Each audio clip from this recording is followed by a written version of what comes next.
Muy buenas noches, tengan todos ustedes. Les damos la más cordial bienvenida a este conversatorio denominado Aspectos Psicológicos y Jurídicos de Niños, Niñas y Adolescentes en conflicto con la ley. Sé que tenemos un público de diversos ámbitos, como lo son abogados, psicólogos, criminólogos, médicos, docentes y público en general. Y eso me encanta, ya que el tema que se abordará por especialistas en la materia es un tema que lacera gravemente a la sociedad. Es un tema sensible y por supuesto que debemos de saber y atender desde sus raíces. Para ello, primero haré la presentación de tres grandes especialistas que se encuentran en este foro que abordarán este tema tan importante, que solo leeré un poco de su extensa trayectoria de los tres y con ello se darán cuenta de la gran experiencia que tienen. Primero que nada, contamos con la presencia de la maestra Margarita Ramírez Escobar, licenciada en Psicología, maestra en Ciencias de la Familia, psicóloga clínica y psicóloga forense, certificada a nivel internacional en Psicología Forense en Perspectiva Social, Psicosocial, perdón, y en Evaluación Psicológica Forense con enfoque de derechos humanos por the International Association Forensic Criminologists. Perito desde hace más de 15 años, catedrática a nivel posgrado en Psicología Forense y miembro afiliado del Consejo Certificador Forense en Psicología. Es la titular del CEAP Estado de México. También contamos con la presencia del licenciado Óscar Alfredo Arias Rodríguez, psicólogo social especializado en el trabajo con familias, niños, niñas y adolescentes. Especialista también en evaluación psicológica infantil, cuenta con amplia experiencia evaluando maltrato infantil, orientando padres de familia, participando como perito y testigo experto en asuntos de orden familiar y preparando niños, niñas y adolescentes para su participación en los procesos legales. De igual manera, es capacitador en el CEAP Estado de México, colabora con distintos despachos de abogados en el área psicológica.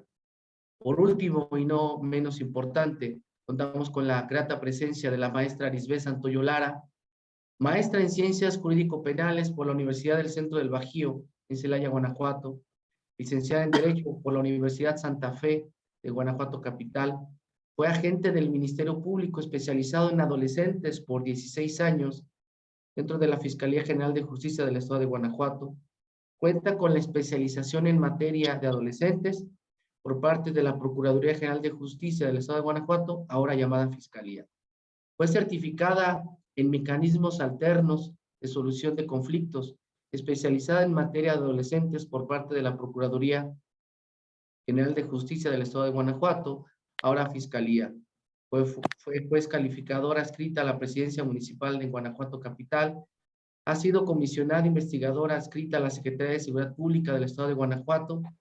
Actualmente es miembro de la FAE, Federación de Abogados Especialistas en Juicios Orales, conferencista a nivel nacional en materia penal, en su mayoría en justicia para adolescentes, catedrática a nivel licenciatura en la Universidad Santa Fe de Guanajuato,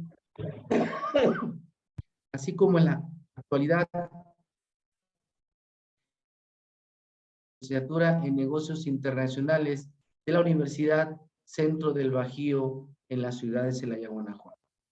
De entrada, a leer pequeña hoja de vida de los tres, nos damos cuenta que abordarán este tema con un gran atino. Son especialistas en la materia y, como lo venimos diciendo, el tema que hoy nos ocupa son los aspectos psicológicos y jurídicos.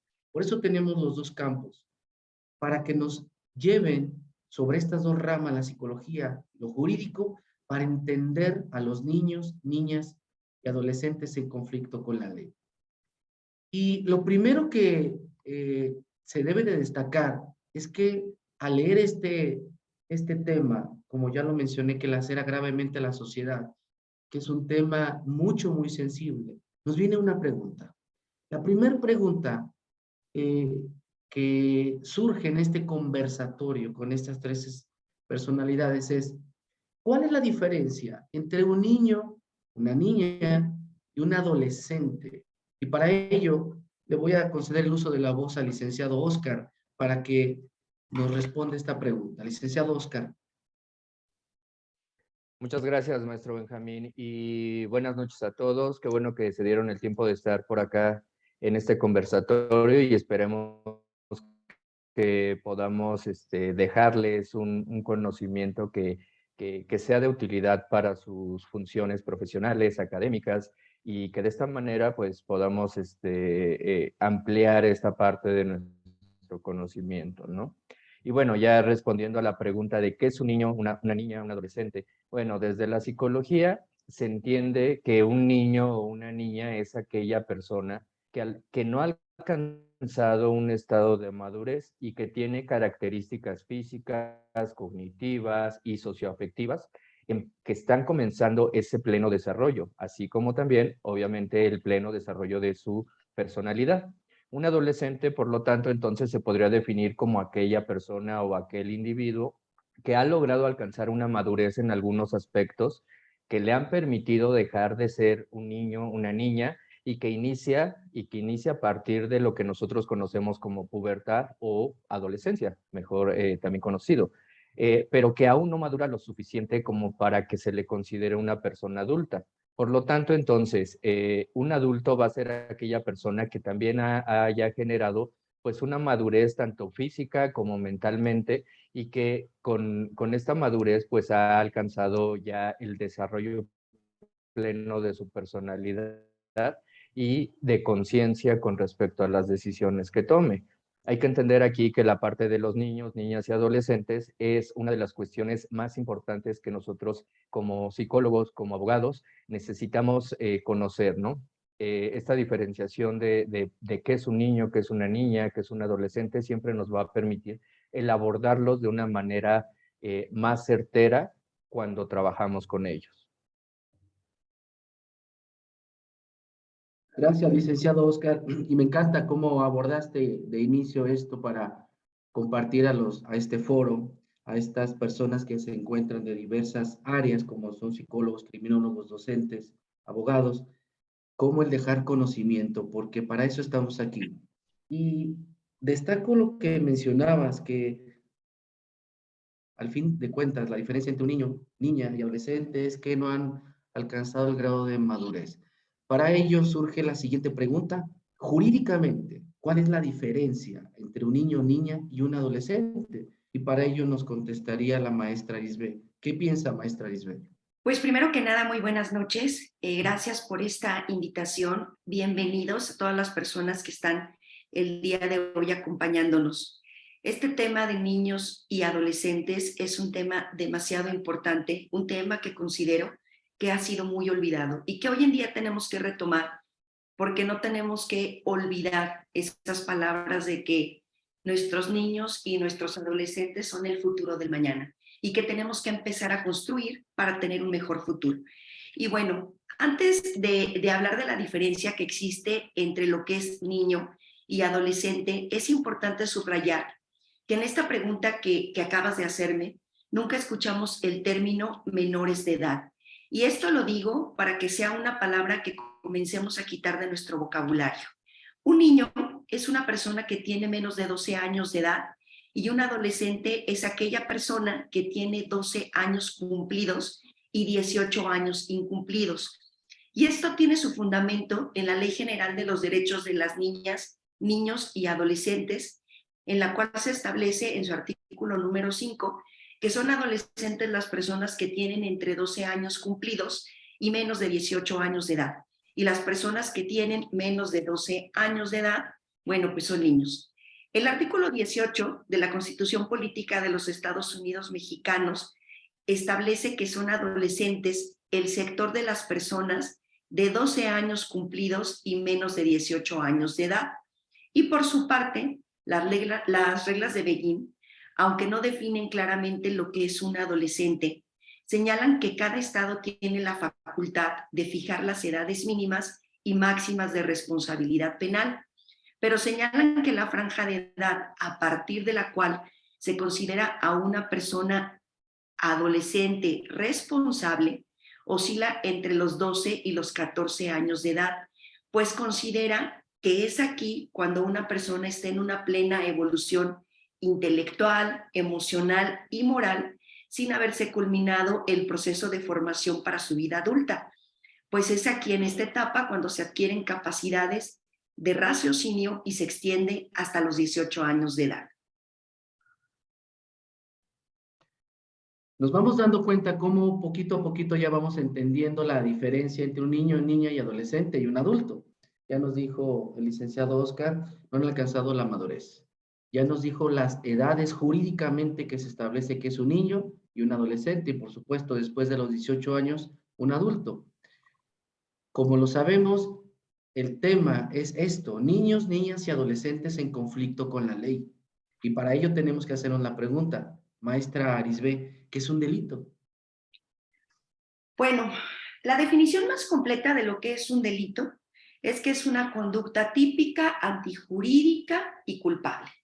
Sin embargo, el día de hoy, como bien lo mencionabas, tenemos un público multifacético y considero que la definición más sencilla de lo que es un delito es una acción que consiste en un hacer o una omisión que consiste en un no hacer, que se encuentra sancionada por las leyes penales. Otro concepto de delito que pudiera decirte es que es una conducta que realiza una persona, es decir, una acción a otra persona, ahora también a animales, a cosas, que es una conducta que se encuentra regulada por un código penal de cada entidad federativa, es decir, de cada estado, y que esta conducta es sancionada por la ley. Ejemplo, un adolescente de 14 años ingresa a un Oxxo y sin la autorización de los dueños de la tienda se apodera de una cajetilla de cigarros, una cerveza y unos chetos. Sale de la tienda. Todos sabemos que esto es un robo. Desde pequeños nos dijeron que esto era un robo y que no podíamos agarrar nada que no nos pertenezca. Pero esto se traduce en un delito porque el Código Penal de cada uno de nuestros estados tiene una sanción para quien cometa esta conducta. Entonces, esto es en pocas palabras lo que definiríamos como un delito. Muchas gracias, maestra. Indudablemente, al ya definir esta situación de niño, niña y adolescente y qué es el conflicto con la ley, para entender que es un delito, encontramos factores de riesgo psicosociales. Para ello le preguntaré al licenciado Oscar, ¿a qué nos referimos con factores de riesgo psicosocial? Ok, bueno, aquí es importante cada vez que hablamos de conductas antisociales o conductas delincuenciales, tocar esta parte de los factores de riesgo psicosocial. Los factores o los indicadores de riesgo psicosocial, perdón, son características que reflejan las situaciones y condiciones que un niño, una niña o un adolescente en sus primeros espacios, que presentan en sus primeros espacios de socialización. ¿A qué se refieren estos primeros espacios? Pues básicamente se refiere a la familia, a la escuela, a la comunidad y en general a las instituciones que tengan a su disposición. Esta perspectiva de riesgo psicosocial obviamente nos va a permitir identificar y analizar las características individuales y las características del entorno tanto inmediato como distante en el que se desarrollan los adolescentes y que pueden aumentar la posibilidad de que se manifiesten estas dificultades en su proceso de desarrollo y que pues terminen por generar conductas delictivas o conductas antisociales como lo conocemos nosotros. Es decir, un niño, una niña o un adolescente no comienzan a tener dificultades de conductas o estas conductas antisociales o delictivas nada más porque sí o de un día para otro, como podría pensarse, ¿no? Estos niños, estas niñas, estos adolescentes crecen y se desarrollan en contextos que tienen muchísimas variables a evaluar de tipo social y de tipo psicológico que van interactuando y que los van llevando a, que los van orillando a tener este tipo de comportamientos.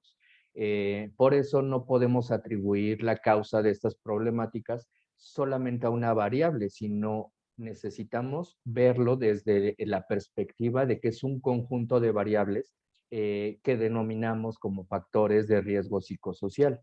Un ejemplo muy claro y que a nosotros nos toca mucho aquí en el consultorio es el hecho de que a veces pues tenemos consultantes, tenemos pacientes que vienen de zonas rojas, de zonas en donde existe un alto índice delictivo. Sin embargo, a pesar de que este podría ser un factor de riesgo psicosocial, el hecho de vivir o de tener residencia en una zona roja, no quiere decir que el niño, la niña o el adolescente va a desarrollar este tipo de comportamiento, si tiene a lo mejor la contención familiar requerida o necesaria para que pues no se desarrollen este tipo de comportamientos, ¿no? Por el contrario, podemos también ejemplificarlo con el hecho de que a lo mejor no es necesario estar viviendo dentro de un entorno hostil para generar este tipo de conductas antisociales o delictivas, ¿no? Entonces, aquí espero que quede claro, son aquellas características pues que reflejan estas situaciones, estas condiciones en donde los niños, las niñas y los adolescentes comienzan a desenvolverse, a desarrollarse, pero que por sí solos pues no son, digamos que factores determinantes para que un niño, una niña o un adolescente pues comiencen a generar este tipo de comportamientos. Muchas gracias. Y me encanta cómo nos va llevando el licenciado Oscar a saber por qué los niños, niñas y adolescentes empiezan a tener conflictos con la ley. Esas conductas, cuándo comienzan y por qué comienzan. Y me encantó dos frases, eso de las variables, cuáles son las variables que se desarrollan. Y me encantó otra frase, una disculpa, pero saben, con estos cambios de clima. Me encantó una frase que dijo el licenciado Oscar, esta perspectiva de riesgo. Y de ahí nace una pregunta, y que está un poquito olvidada, maestra Margarita, y para ello le daremos el uso de la voz a usted. Maestra Margarita, ¿qué es la perspectiva de infancia? Buenas noches a todos. Nos da gusto que se encuentren el día de hoy acá compartiendo con nosotros. Ya era un tema que veníamos tratando, hablando, queriendo organizar un evento de estos para poder abordarlo, porque pues nos íbamos dando cuenta cómo pues es un tema que cada vez está más cerca de nosotros. Cada vez es más el número de niños, de adolescentes que han llegado con nosotros ya con algunas problemáticas importantes de conducta, o de antisocialidad o incluso de temas delictivos. Entonces, qué bueno que nos acompañan el día de hoy, qué bueno que pueden darse el tiempo de compartir hoy con nosotros. Y pues bueno, ahorita que escuchaba al licenciado Oscar hablar de estas variables que nos van a ayudar a entender la génesis o el origen de la conducta antisocial o delictiva en niños, niñas y adolescentes, pues pensaba que estas teorías que ya tienen dentro de la psicología social un buen ratito, han sido las que han dado origen a la perspectiva de niñez y de adolescencia. Bueno, hace algunos años empezamos a escuchar hablar del término perspectiva. Y bueno, la perspectiva no es otra cosa más que una forma de ver, una manera diferente de acercarnos a los hechos, a los fenómenos sociales, a las problemáticas. El enfoque de perspectivas o el término perspectivas surge porque nos enfrentábamos cada vez más a problemáticas complejas y que no estábamos viendo en su totalidad, que no estábamos viendo todos estos factores que influían en estas problemáticas. Y es así que surge lo que hoy conocemos como perspectiva de género, como perspectiva de infancia o de niñez y de adolescencia. Digamos que al hablar de perspectivas nos estamos poniendo unos lentes para poder ver de manera distinta una problemática, para poder visibilizar todas estas variables de las que nos hablaba ahorita el licenciado Oscar, y que no estábamos viendo. La Suprema Corte de Justicia emite protocolos sobre perspectivas, es decir, nos da los lentes con los que tenemos que aprender a ver estas problemáticas. Entonces, bueno, yo los invito a que en este conversatorio, pues lo hagamos de esta manera, nos pongamos unos lentes distintos para ver estas problemáticas. Si nosotros leemos una noticia criminal en Facebook o en cualquier red social y nos ponemos a revisar los comentarios, nos vamos a dar cuenta que pues en las redes sociales la gente opina de todo y a veces sin conocimiento de causa. Bueno, nosotros y ustedes que están el día de hoy con ustedes, estudiamos, profundizamos, nos especializamos en este tipo de problemáticas y ya no podemos ver a la ligera este tipo de noticias criminales o de situaciones que acontecen.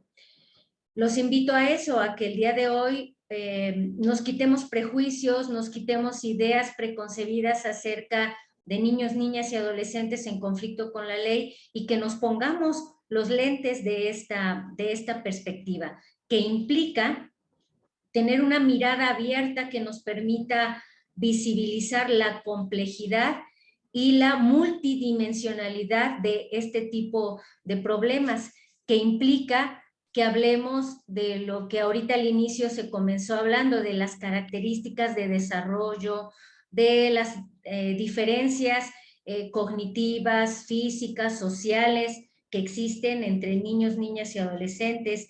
Implica que estas diferencias que alcanzamos a percibir, a ver, nos lleven a darle un trato diferenciado y especializado a todo lo que tiene que ver con niños, niñas y adolescentes, incluyendo el tema de la conducta antisocial y delictiva.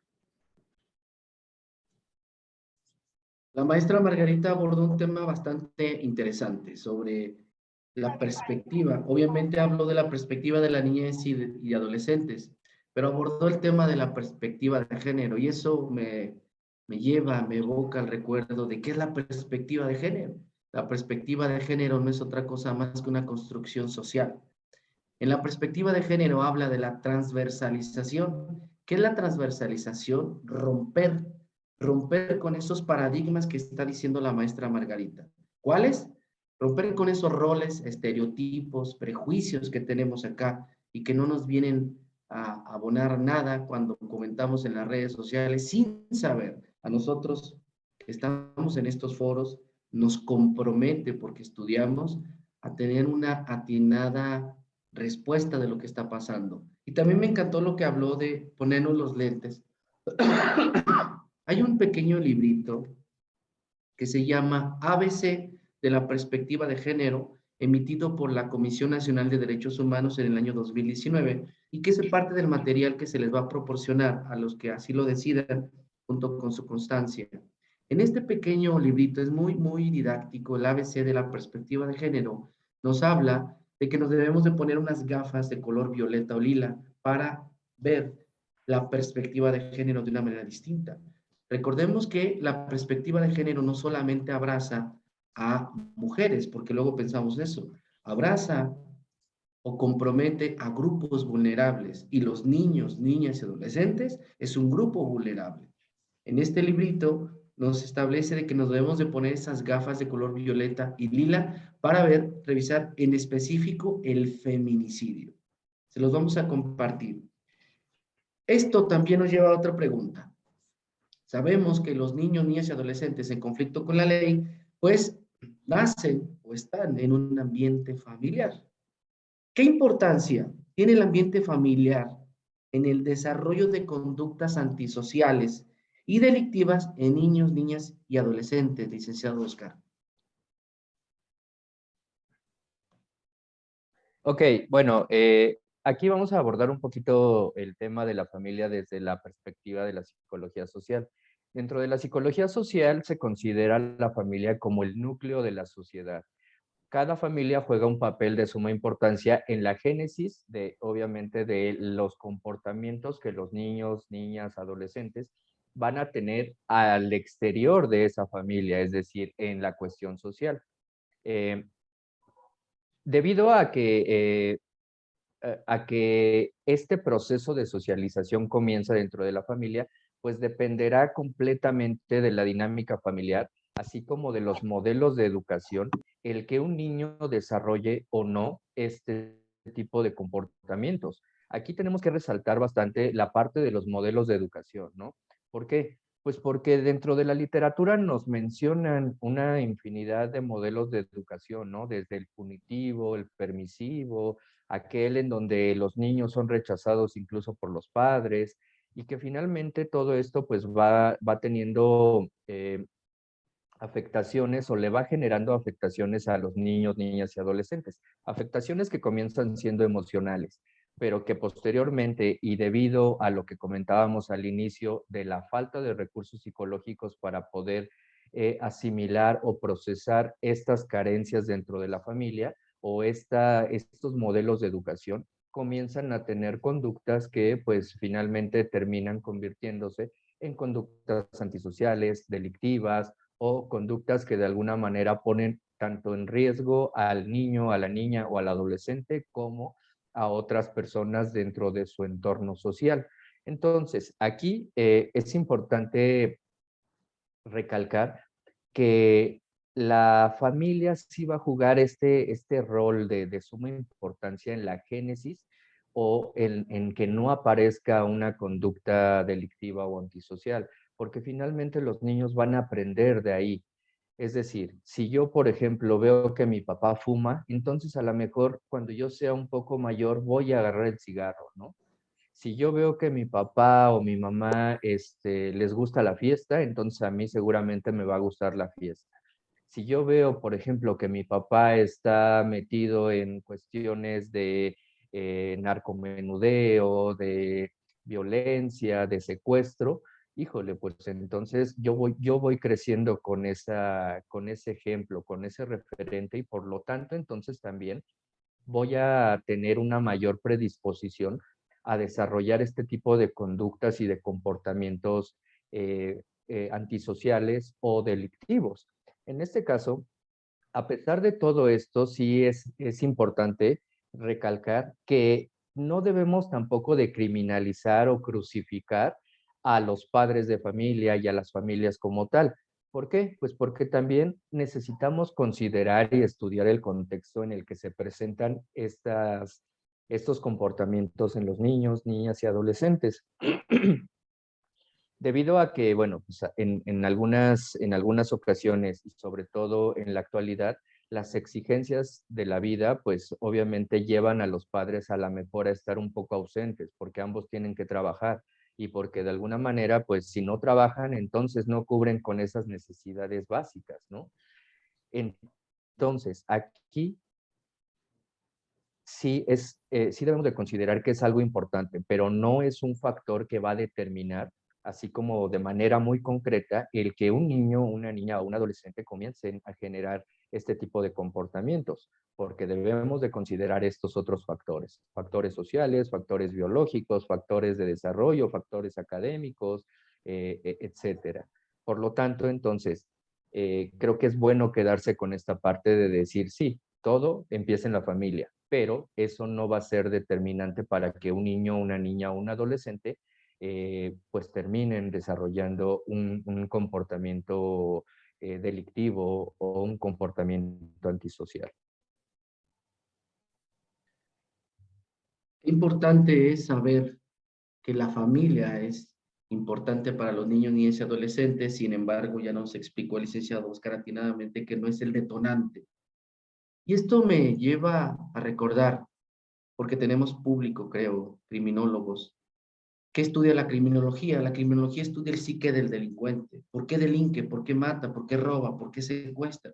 Hablando de cualquiera, ¿no? No nada más de niños, niñas y adolescentes. Y dentro de la criminología tenemos factores exógenos y factores endógenos. Los factores endógenos es lo que traemos nosotros, la genética. Y los exógenos, lo que la abuelita nos decía, ¿no? Esas juntas, con quién te juntas es el factor, el barrio en el que te juntas. Y decía el licenciado Oscar, bueno, si mi papá fuma, pues es muy probablemente que yo fume, porque traigo esos factores endógenos. Entonces, si se combinan los endógenos con los exógenos, va a ser una bomba para detonar estos factores y poder delinquir. Hace unos momentos,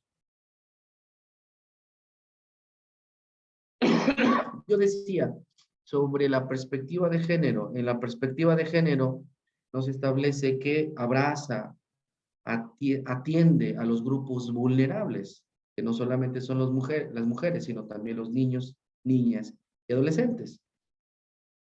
Incluso, como lo sabemos desafortunadamente en el país y a nivel internacional, los grupos delincuenciales están reclutando muchos niños, niñas y adolescentes para poder delinquir. Por eso es un grupo vulnerable. Pero esto nos lo va a explicar a mayor detalle la maestra Margarita. ¿Por qué decimos que la niñez es un grupo vulnerable, maestra? Bueno, antes de responder la pregunta, haciendo un poquito de referencia a lo que ahorita hablaba el licenciado Oscar, pareciera que cuando un niño o un adolescente pues comete un delito o tiene una conducta antisocial, luego buscamos culpables, ¿no? Y luego queremos decir quién es el culpable o quién es el responsable de que ese niño, esa niña o ese adolescente tengan esa conducta. Y hay quienes dicen que es responsabilidad total de la familia. Hay quienes dicen, no, son los videojuegos. Y hay quienes dicen, no, es que ahora los niños pasan mucho tiempo viendo series violentas o como que buscamos, ¿no? Las personas atribuir un culpable, buscar un responsable de esto. Pero bueno, estos espacios nos tienen que llevar a reflexionar qué es lo que está detrás de eso. Ahorita Oscar nos decía, bueno, la familia, claro que es muy importante como agente socializador, como el principal y el primer agente socializador, pero no es el único.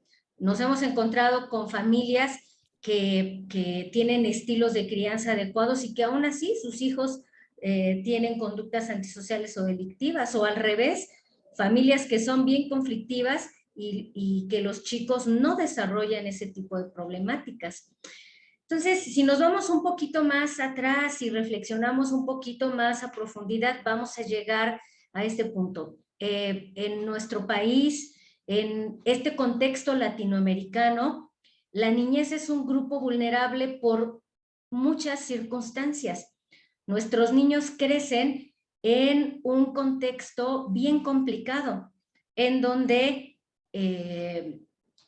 no se les toma en cuenta, en donde no se les respetan sus derechos, en donde hay una violencia estructural, en donde somos el país número 1 en abuso sexual, en donde los niños viven violencia todos los días, en comunidades en donde ya no se practican deportes, en donde ya no hay espacios seguros, en donde los niños puedan salir y socializar de una manera adecuada. Vivimos en una cultura, en un país todavía machista, adultocentrista, y todos estos factores son los que hacen que nuestros niños pues crezcan en un contexto complicado y que los ponga en un tema de vulnerabilidad.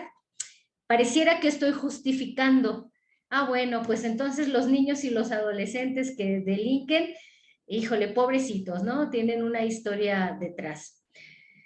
Y pues bueno, nosotros como estudiosos del tema no justificamos, explicamos, entendemos y visibilizar todo este contexto en donde crecen nuestros niños nos ayuda no a justificar lo que hacen o lo que ahora viven, nos ayuda a entender que el origen del problema no está en que el niño juegue un videojuego. El origen del problema es que esa variable se va sumando a variables familiares, se va sumando a variables comunitarias o contextuales, se va sumando a variables de creencias y que pues van haciendo un contexto bien complicado. No se trata de justificar el actuar de algunos niños o de algunos adolescentes, porque bueno, escuchamos que decimos, es que ya cometen delitos de adultos, ¿no? Sí, pero es un contexto complicado. Y estos niños que hoy están cometiendo conductas antisociales o que están cometiendo delitos, son niños a los que no les hemos dado, ni nosotros como sociedad o las familias o el Estado, no les hemos dado un contexto sano en donde crecer y en donde desarrollarse. Entonces, de alguna manera, pues la responsabilidad se reparte. Pero el punto está en analizar estos contextos de vulnerabilidad en donde crecen nuestros niños y que terminan en eso, ¿no? Muchas gracias por la explicación, maestra Margarita. Me encantó esa frase de los niños, niñas y adolescentes que delinquen, pobrecitos. No venimos a justificar, sino a explicarlo. Me encantó esa frase. Y de ahí nace la pregunta, si los niños, niñas y adolescentes que delinquen por estas situaciones, que son grupos vulnerables, por los factores que ya nos explicaba el licenciado Oscar, la pregunta que nace es, ¿qué consecuencia jurídica ocurre cuando un niño comete un delito? ¿Y qué consecuencia ocurre cuando un adolescente comete un delito? Para ello nos va a contestar la maestra Lisbeth. Bueno, esta es una pregunta muy importante y debo de comenzar a explicar que cuando un niño o un adolescente comete un delito, se debe de aplicar la Ley Nacional del Sistema Integral de Justicia para Adolescentes. Esta ley es de aplicación para toda la República Mexicana y comenzó a tener vida a partir del día 16 de junio del año 2016. Cuando un niño comete un delito, es exento de responsabilidad penal y solo va a ser canalizado a recibir asistencia social. Esta asistencia social la va a dar el DIF a través de las Procuradurías de los Derechos de las Niñas, Niños y Adolescentes, y en todo momento deben de estar presentes sus padres o sus tutores para poderles dar la compañía, que básicamente consiste en recibir atención psicológica. Sin embargo, cuando un adolescente comete un delito, primero tendrá que ser una autoridad que tenga especialización en adolescentes la que conozca de su caso. Por ejemplo, un ministerio público que tenga esta especialidad. Hoy en toda la República Mexicana contamos con esta figura.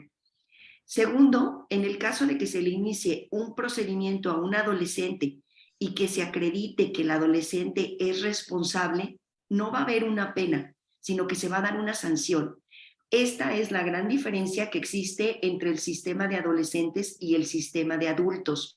El sistema de adolescentes es un sistema socioeducativo.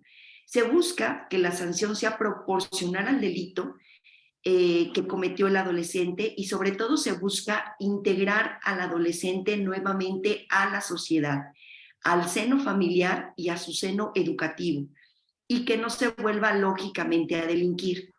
Esta ley a la cual me he referido señala 3 grupos etarios para poder determinar el tiempo de la sanción de un adolescente, pero primero tengo que señalar qué es un grupo etario.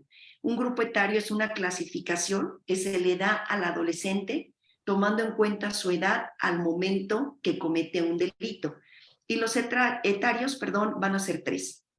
El primer grupo etario, que va a abarcar a los adolescentes que tienen 12 años cumplidos y 14 años incumplidos. En este etario, el adolescente cometa el delito que cometa, no va a poder ser privado de su libertad. En el etario número 2, se abarca a los adolescentes que tienen 14 años cumplidos y 16 años incumplidos. Los adolescentes que cometen delitos en este etario solo van a poder tener sanciones que no excedan de 3 años. Y en el etario número 3, abarca a los adolescentes que tienen 16 años cumplidos y 18 años incumplidos. Los adolescentes que cometen delitos en este etario solo pueden tener sanciones que no van a poder exceder de los 5 años. Dan cuenta, porque dije hace un momento que los grupos delincuenciales están reclutando niños, niñas y adolescentes por esta situación. Por eso se les llama delincuencia organizada, porque están muy bien organizados. Porque un día vi una noticia de un niño sicario de 11 años que traía un matadero impresionante y nunca iba a pisar la cárcel, jamás. Entonces, del segundo grupo etario que mencionaba la maestra Margarita, de 14 a 16 años incumplidos, haga lo que haga, mate a 20,000 personas, solamente va a poder estar 3 años como sanción en este centro. Obviamente es un tema muy quisquilloso porque entonces diría a gran parte de la población, bueno, entonces, ¿por qué no les dan más sanción? Por eso nosotros no venimos a criticar esta situación, sino a estudiar y a mostrarles la situación de cómo se encuentra, ¿no? Abonando a lo que decía la maestra Margarita sobre la vulnerabilidad. Maestra, ¿qué es la interseccionalidad en el tema de los niños como grupo vulnerable? Bueno, este es un concepto bien interesante. Cuando nosotros hablamos de interseccionalidad, nos referimos a la interacción que se da entre dos o más factores sociales y que van a definir las condiciones de una persona. Por ejemplo, si hablamos de que la niñez es un grupo vulnerable por todas estas condiciones que hablábamos ahorita en las que crecen nuestros niños, si a eso le sumamos que además estos niños viven en una comunidad indígena o que además no son niños sino niñas, son mujeres, le vamos sumando variables, le vamos sumando factores que los van poniendo cada vez más en condiciones de una mayor vulnerabilidad. Eso es la interseccionalidad. Todos los factores o todas las variables que se van sumando y que van poniendo a una persona en una condición mayor de vulnerabilidad. Entonces, bueno, eso nos ayuda a entender y a explicar el por qué los niños, las niñas en condiciones de pobreza o que viven en una zona geográfica que nos mencionaba al inicio el licenciado Oscar, delictiva o complicada, pues son presa fácil del crimen organizado o de las banditas de la colonia, porque es más fácil que empiecen a desarrollar conductas antisociales y delictivas. Podríamos decir que hay una relación proporcional que entre mayor vulnerabilidad hay mayor riesgo de que los niños y las niñas comiencen a tener este tipo de problemáticas o de situaciones. ¿Por qué es importante hablar de interseccionalidad? Bueno, porque si no solo vamos a atender el problema o la problemática desde una arista, desde una partecita del problema, y eso es lo que la mayoría de las veces se hace. Tendemos, cuando vemos a un niño, una niña, un adolescente en problemas con la ley, tendemos a individualizar el problema, a patologizar el problema y no vemos todas esas aristas. ¿Qué es lo que siempre decimos? Ese adolescente debe de estar muy mal de su cabeza, ¿no? Esos niños ya están locos, o esos adolescentes deben de tener un problema o un trastorno. Y eso nos lleva solo a centrarnos en factores individuales. Sí, por supuesto, a lo mejor hay algunos temas psicológicos o emocionales en esos niños, en esos adolescentes, pero no lo son todo. Y entonces, ¿qué queremos? Mandarlos a terapia, ¿no? Entonces, ahí vienen con nosotros los psicólogos y cuando empezamos a explorar todos los demás factores de interseccionalidad o factores de riesgo, híjole, nos damos cuenta que la terapia nomás intenta ser un curita para un problema gigantesco, ¿no? Hace algún tiempecito por ahí vimos la noticia de un chico que había entrado a una escuela y había disparado contra sus compañeros y contra algunos de sus maestros en Monterrey. Y la primera información que surgió en cuanto a análisis del tema es que salieron a decir, es que el adolescente estaba en terapia, tenía depresión. Híjole, y eso reduce el problema enormemente y no nos permite dar de verdad soluciones. Bueno, entonces no es un problema social, entonces es un niño que tiene depresión y con que vaya el psicólogo, con que lo medique el psiquiatra, se va a resolver el problema. Y esto no funciona así.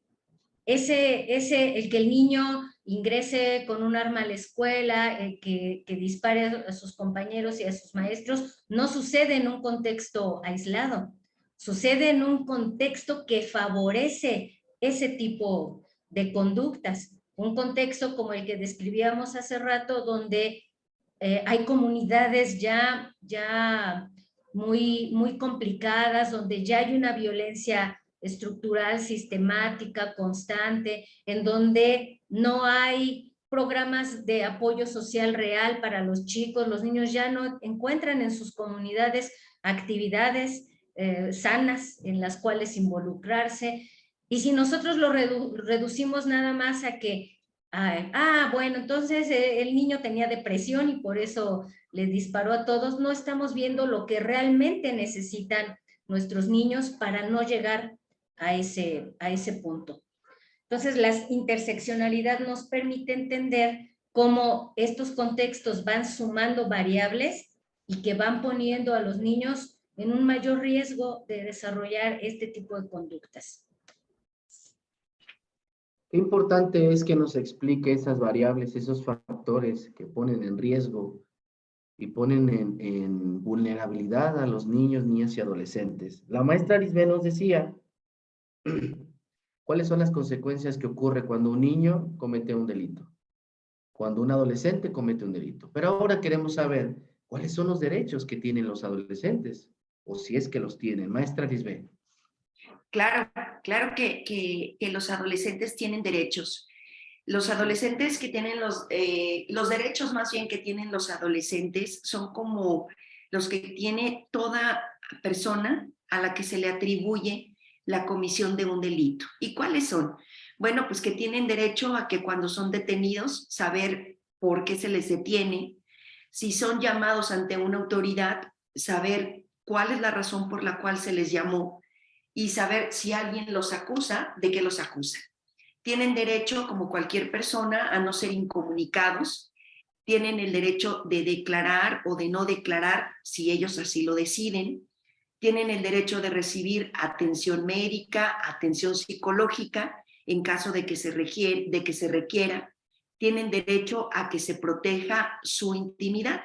Pero también por el hecho de ser adolescentes tienen ciertas particularidades, como es que tienen derecho a que cuando sean llamados a cualquier audiencia ante cualquier autoridad puedan estar presentes sus progenitores. Estos solamente pueden estar para darles acompañamiento, no tienen ningún tipo de participación. Y bueno, platicábamos hace rato que los adolescentes se encuentran todavía en una etapa de desarrollo. Por eso es por la cual están presentes sus padres o sus tutores solamente para darles acompañamiento. También los adolescentes tienen derecho a tener una defensa técnica y especializada. ¿A qué me refiero con ello?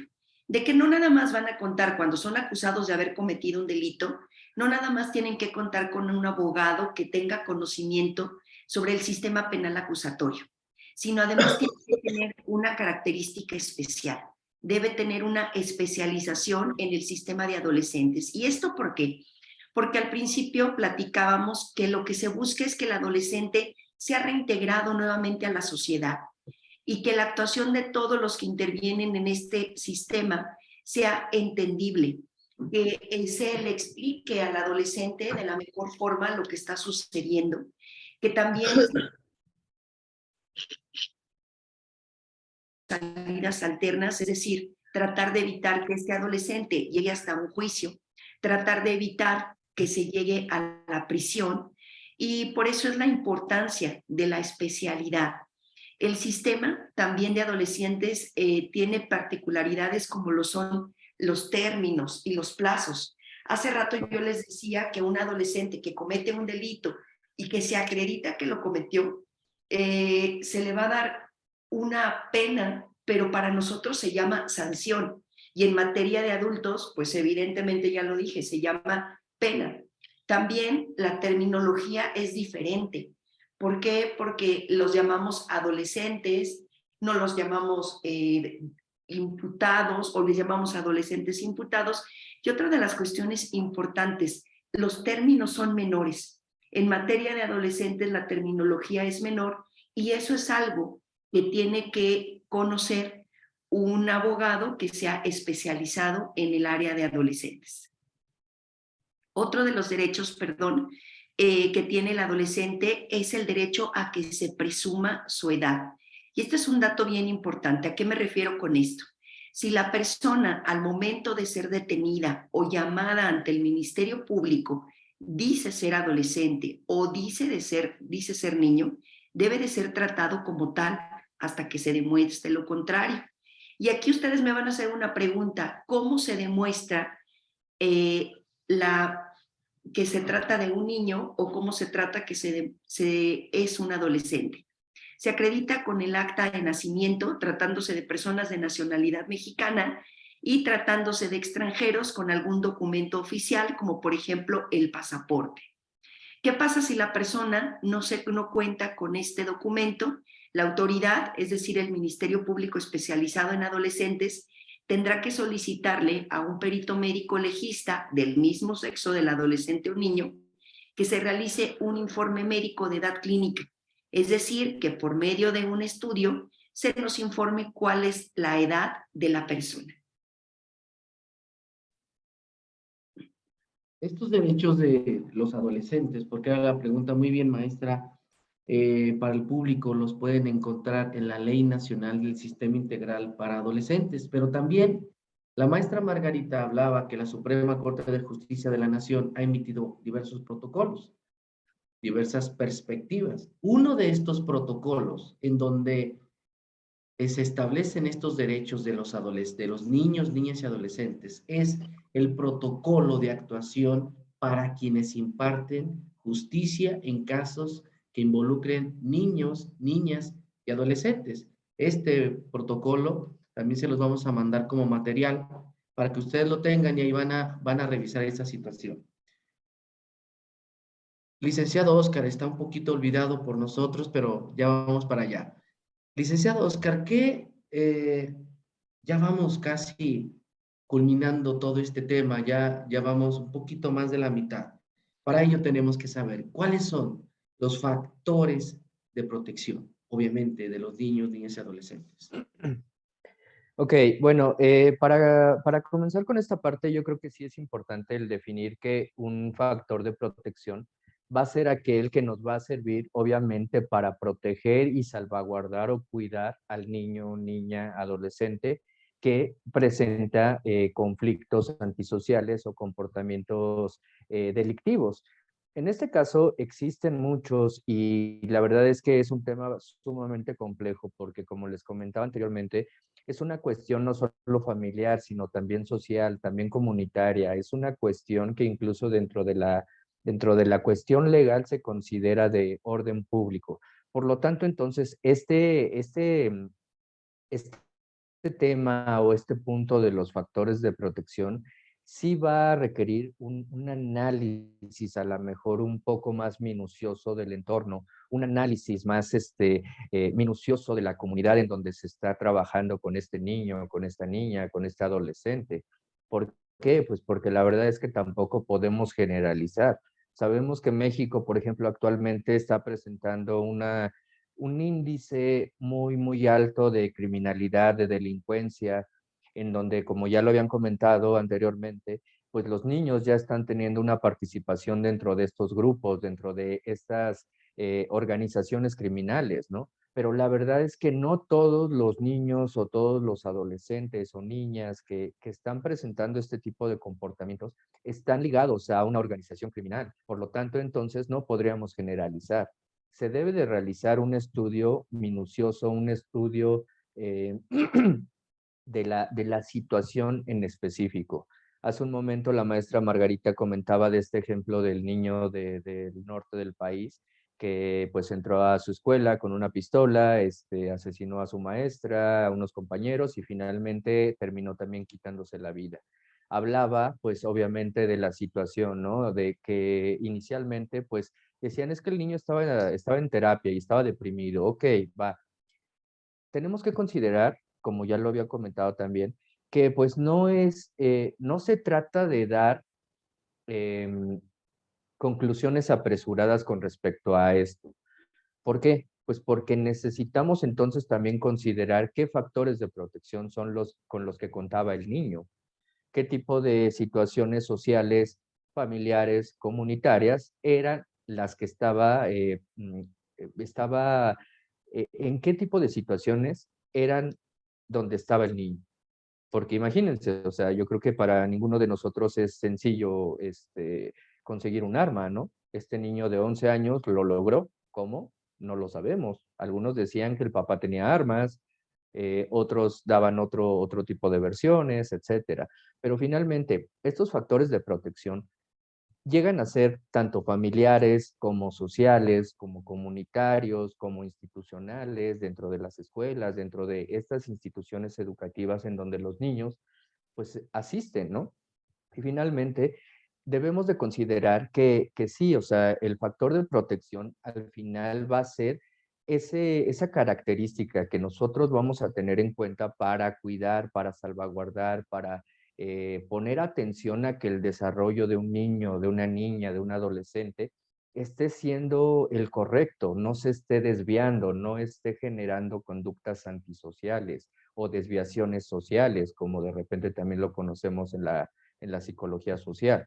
Por lo tanto, entonces, esos factores pues sí van a ir muy de la mano con respecto al estudio del entorno, al estudio de el caso, al estudio de la comunidad con la que vamos a trabajar, al estudio de incluso de la etapa de desarrollo en la que está el niño, porque como ya lo comentó también la maestra Arisbe, o sea, no a todos se les considera niños, no a todos se les considera adolescentes. Dentro de la psicología también está esa parte. Por ejemplo, de los 6 a los 11 años se consideran niños, de los 12 a los 14 ya se consideran adolescentes o pubertos, como decimos de repente, ¿no? Entonces, por lo tanto, no vamos a darles un mismo tratamiento a cada uno de ellos. También va a depender mucho de la cuestión de género, o sea, si es un niño, si es una niña. ¿Por qué? Pues porque aunque suene un poco a lo mejor no sé, feo, pues tenemos que diferenciar qué tipo de necesidades son las que está presentando un niño, qué tipo de necesidades está presentando una niña, qué tipo de necesidades en general va a presentar un adolescente y qué tipo de necesidades se van a presentar de acuerdo al entorno social y comunitario en donde se están desarrollando este tipo de conductas delictivas. Eh, Como ejemplo, no sé si alguno de ustedes ha visto esta película de Ciudad de Dios, en donde al final quienes toman el mando de esta parte de las favelas en Brasil son los niños. O sea, son literalmente niños de menos de 10 años que comienzan a tener este tipo de comportamientos. ¿Por qué? Pues porque se hablaba de una sociedad que ya estaba en situaciones de delincuencia, se hablaba obviamente también entre líneas de una falta de atención por parte de las familias, a lo mejor un rechazo por parte de los padres hacia estos niños y que finalmente, pues al analizar estos factores de riesgo, tenemos que considerar entonces también cuáles son los factores de protección que nos van a ser de mayor utilidad para nuestros niños, nuestras niñas y nuestros adolescentes. Me encanta el concepto cuando dice la maestra Margarita y Oscar, nuestros niños. Y de esto, la explicación de los factores de protección es cómo cuidar para que se desarrollen y que sea lo correcto, en pocas palabras. La maestra Arisbe nos decía cuáles son las consecuencias jurídicas, de que un niño y una niña y un adolescente cometen un delito. Nos decía los derechos de los adolescentes. Pero ahora queremos saber cuáles son las penas, o más bien dicho, porque nos enseñó esta noche que se llaman sanciones. ¿Cuáles son las sanciones que se le imponen a los adolescentes que cometen un delito, maestra Arisbe? Las sanciones en materia de adolescentes se dividen en dos: las que son no privativas de libertad y las que son privativas de libertad. Las no privativas de libertad consisten en amonestaciones o llamadas de atención que presten servicios a favor de la comunidad, que acudan a sesiones de asesoramiento colectivo y actividades análogas, y de verdad esto me encanta porque es aquí donde tiene mucha injerencia la psicología, la supervisión familiar, que aquí retomo lo que decía Oscar: la familia es el núcleo de la sociedad. Y recordemos, repito, que en materia de adolescentes lo que se busca es que el adolescente vuelva a integrarse al seno familiar. Otra es que se les prohíba asistir a determinados lugares, conducir vehículos de motor, utilizar objetos, instrumentos que se hayan utilizado en el hecho delictivo, evidentemente no poseer armas, abstenerse de viajar al extranjero, integrarse a programas especializados en teorías de género, en casos de hechos tipificados como delitos relacionados con delitos sexuales, muy importante, porque evidentemente considero que la orientación y la educación es importante para los adolescentes, y la libertad asistida. Y estas medidas que les comentaba como privativas de libertad, pues bueno, es la estancia domiciliaria, que el adolescente esté en su domicilio al cuidado de un familiar; el internamiento, que como lo platiqué o lo comentaba en algunas de las respuestas anteriores, es la última de las sanciones que se busca para el adolescente, y se busca que sea por el menor tiempo posible. Y la otra es el semi-internamiento o en internamiento en tiempo libre, ¿no? Esto es algo que nos causa algo de ruido a la sociedad, porque se habla del internamiento en tiempo libre. Acudan a clases, a sus actividades durante toda la semana, y que los fines de semana vaya y se interne de manera voluntaria en el centro para que cumpla con una sanción. En caso de que exista una medida de sanción, el juez puede imponer o puede jugar con esas sanciones. Es decir, puede imponer, por ejemplo, el no poseer armas, el que aparte acuda a terapias, aparte que esté al cuidado de un familiar. La única que no podrá combinarse, pues va a ser cuando se encuentre en internamiento.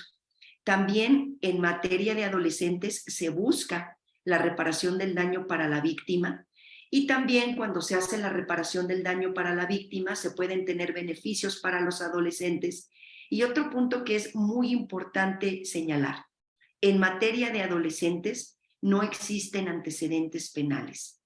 Tratemos de recordar que lo que menos se busca es que el adolescente tenga de alguna manera ese conflicto, ¿no? Que el día de mañana este adolescente no esté tachado, no esté señalado. Que el día de mañana este adolescente que busque un trabajo no tenga una carta de antecedentes penales. Entonces, estas son las sanciones que se pueden emitir en materia de adolescentes.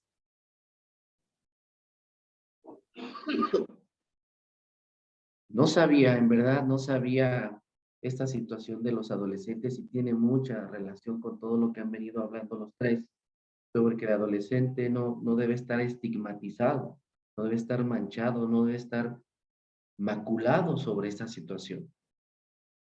Maestra Margarita, ¿por qué este tema se tiene que abordar desde una perspectiva social y sobre todo de derechos humanos?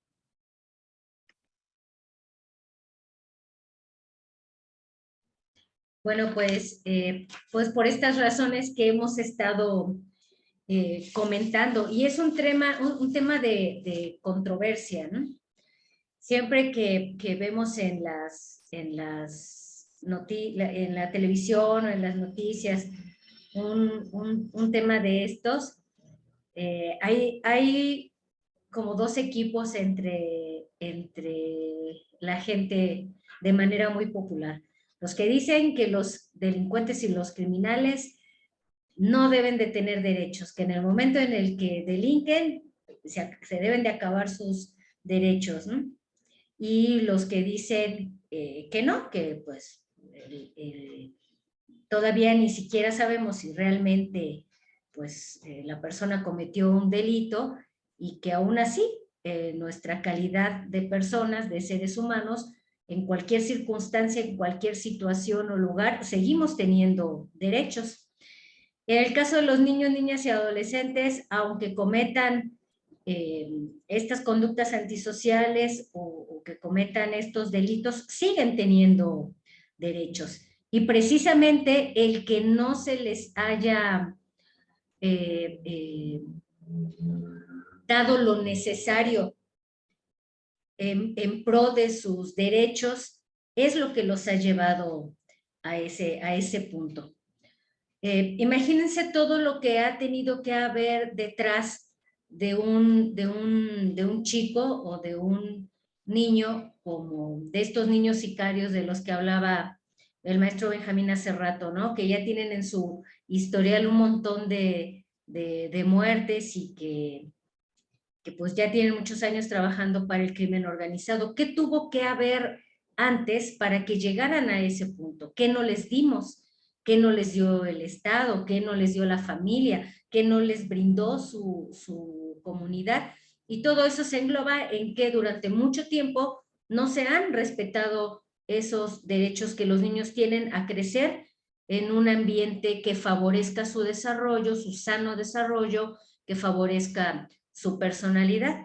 Y que entonces estamos en este punto en que sí, la falta de consideración de sus derechos los ha llevado a este punto, pues no podemos privarlos de derechos ahora, pues que están manifestando este tipo de conductas. Tenemos que atender cuáles han sido las necesidades que no se han satisfecho. Entonces, por eso tenemos que verlo desde un enfoque de derechos humanos y tenemos que abordarlo desde una perspectiva social, porque el enfoque terapéutico psicológico no basta, no alcanza. A veces los papás vienen, dejan a los niños y hasta ni siquiera quieren bajarse del coche, ¿no? Ahorita regreso por él, en una hora vuelvo y se van, ¿no? Y casi arréglenlo, vean qué le está pasando y con una varita mágica cámbienle su conducta. No nos queremos involucrar en todo lo que implica atender a un niño, atender a un adolescente en estas situaciones. No nos queremos involucrar como padres, no nos queremos involucrar como vecinos, como comunidad, no nos queremos involucrar como sociedad, y la perspectiva social, la perspectiva psicosocial de estas situaciones nos invita a involucrarnos todos. Hemos pasado por distintos enfoques en la atención de los niños.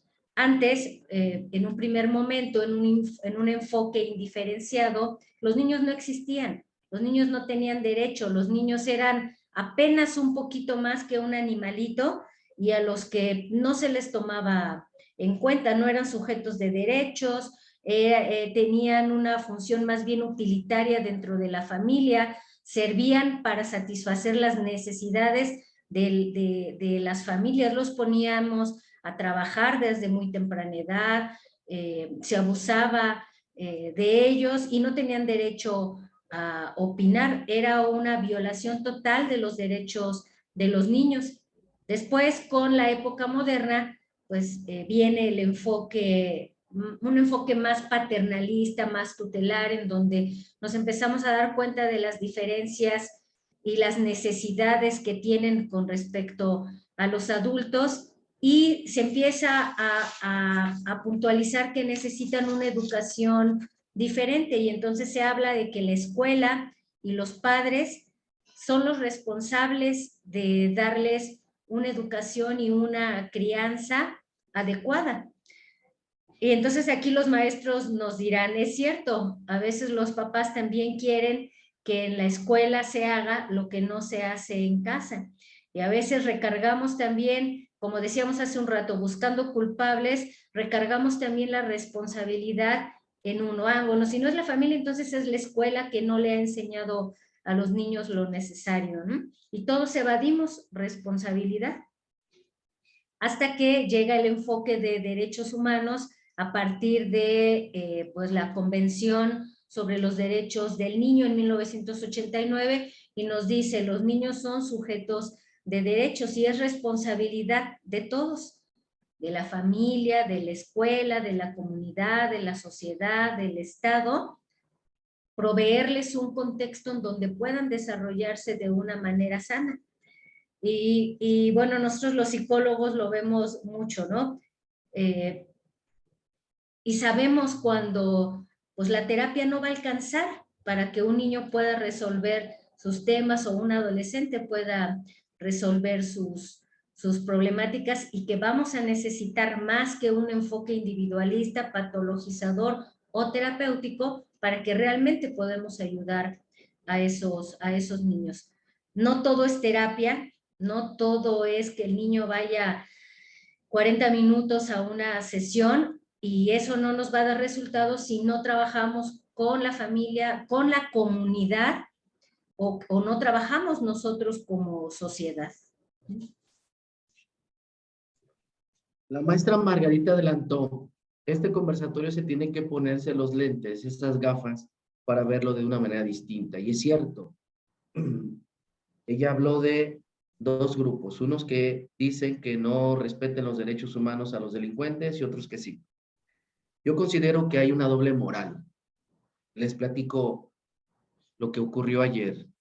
Una conocida decía, malditos marihuanos, que los metan a la cárcel, no deberían de existir en este mundo, que se mueran, pena de muerte a los marihuanos. El día de ayer me comentaba que su hija la cacharon vendiendo brownies con marihuana. Y dijo, pero es mi hija, 17 años, derechos humanos. Y yo le dije, oye, ¿te acuerdas que decías que malditos marihuanos? Ella está en ese grupo, ¿no? No, no, no, no, no, no. A ella sí que la respeten, a los otros no. Y es lo que decía la maestra Margarita, una doble moral. Recordemos que la ley, una de las características de la ley es que la ley es para todos. La ley pensamos que es para los que delinquen y no es cierto, es para nosotros. Desafortunadamente podemos ir conduciendo nuestro vehículo y cometer un delito sin quererlo hacer, atropellar a alguien. Ahora está tipificado el delito de privar de la vida a un animalito, un perrito. Si atropello un perro y lo mato, ¿me pueden sancionar? Claro, yo no lo quise hacer. Entonces la ley también es para mí. De todo esto, licenciado Oscar, ¿qué tipo de tratamiento recomienda para abordar esta problemática? Ok, bueno, a la hora de hablar de un tratamiento para abordar este tipo de problemáticas, sí necesitamos comenzar, como les comentaba hace un momento, identificando y evaluando qué factores de riesgo son los que existen y que han propiciado la génesis de este tipo de comportamientos o de conductas en, obviamente, niños, niñas y adolescentes. Tanto la cuestión social como la cuestión familiar, como la cuestión comunitaria, como los recursos con los que cuenta el niño, niña, adolescente, la familia, y no me refiero solo a recursos psicológicos, sino también indudablemente a recursos materiales, a recursos económicos. ¿Por qué? Pues porque finalmente si nosotros comenzamos a tratar de decir, pues lo único que necesita un niño para que tenga un cambio en su comportamiento antisocial es una terapia o una psicoterapia, híjole, pues la verdad es que eso no va a funcionar, como decía la maestra Margarita, no va a ser suficiente. ¿Por qué? Pues porque, imagínense, a veces es lo que yo le digo a los papás, ¿no? Cuando se están presentando situaciones dentro de la familia que a lo mejor pueden estar propiciando este tipo de comportamientos en los niños, yo les digo, ¿saben qué? Una de las cosas que ustedes tienen que hacer es, pues, bajarle 2 rayitas a su agresividad, a su violencia. ¿Por qué? Pues porque no va a servir de nada tener a un niño 40 minutos, 1 hora en una psicoterapia, en una sesión de psicoterapia, si 24 horas los 7 días a la semana está viviendo este tipo de situaciones en su casa. Y luego los papás dicen, ah, pero pues es que tú eres el profesionista, tú eres el experto, ¿no? Sí, yo soy experto, yo soy profesionista, yo me estoy especializando en esto, pero pues no puedo estar con ustedes todo el tiempo para decirle, a ver, señora, no le aviente el sartén al señor, ¿no? A ver, señor, cuando llegue borracho, pues nada más métase a dormir y no le pega a la señora, ¿no? Porque pues finalmente son situaciones en las que nosotros debemos de comenzar a evaluar, de que debemos de comenzar a analizar para entonces generar un tratamiento adecuado. Y obviamente este tratamiento va a ser multidisciplinario, que incluya obviamente garantizar la seguridad de los niños, de las niñas, de los adolescentes, así como puede ser el trabajo psicológico familiar, el individual, la intervención de estrategias psicosociales, en las esferas, en las esferas en las que se desenvuelve el niño, el contexto en el que está este niño, esta niña, y que finalmente, pues, en conjunto, todo este plan de acción, pues debe surtir un efecto, porque también no sirve de nada si nosotros solo trabajamos con la comunidad, pero pues la familia sigue igual. No sirve de nada si a lo mejor incluso yo puedo mandar al niño al psiquiatra porque ya está teniendo una cuestión de afectaciones a nivel orgánico, si a lo mejor está desenvolviéndose todavía en la misma cuestión comunitaria, ¿no? En la misma cuestión de grupos delictivos, de crimen organizado, etcétera. Entonces, finalmente tiene que ser un tratamiento multidisciplinario. Por ejemplo, aquí también una de las cuestiones que debemos de considerar es que parte de esa intervención también consiste en que ahora los niños, niñas y adolescentes reciban de la voz de los abogados orientaciones jurídicas sobre su comportamiento, sobre su conducta, sobre lo que es un delito y los alcances que esas acciones pueden llegar a tener, las repercusiones que obviamente pueden llegar a tener. Y no solo a los niños, niñas y adolescentes, sino también a los papás. ¿Por qué? Pues porque imagínense, así como a mí nunca me ha tocado un niñito de, no sé, 11 años que venga a tocar el consultorio y me diga, oye, es que necesito terapia. Pues tampoco se va a acercar un niñito de 10, 11, 12 años con un abogado, oiga, Lic, es que pues planeo robar un Oxxo, ¿qué me puede pasar, no? No, pues eso, pues la verdad es que tampoco pasa. Por lo tanto, entonces también se necesita el que se les pueda orientar a los papás con respecto a este tipo de conductas, al tipo de estilo de crianza, al tipo de entorno familiar o social o comunitario en el que se está desenvolviendo el niño y que finalmente va a estar generando este tipo de comportamientos delictivos y antisociales. Entonces, que les quede claro, no es una cuestión en donde a lo mejor el psicoterapeuta va a poder hacer grandes cambios. Aquí desafortunadamente y afortunadamente también necesitamos del apoyo de abogados, de doctores, de sociólogos, de psicólogos, de maestros, de educadores, de padres de familia, de todo, absolutamente de todo, porque como lo comentó la maestra Margarita, el tema de los niños, niñas y adolescentes es de carácter público y finalmente quien pueda ofrecer ese apoyo o ese tratamiento a un niño, niña o adolescente, pues estará cumpliendo con esta parte de, de ser un trabajo multidisciplinario. Por lo tanto, no se vayan con la pinta, con la idea de que pues nada más.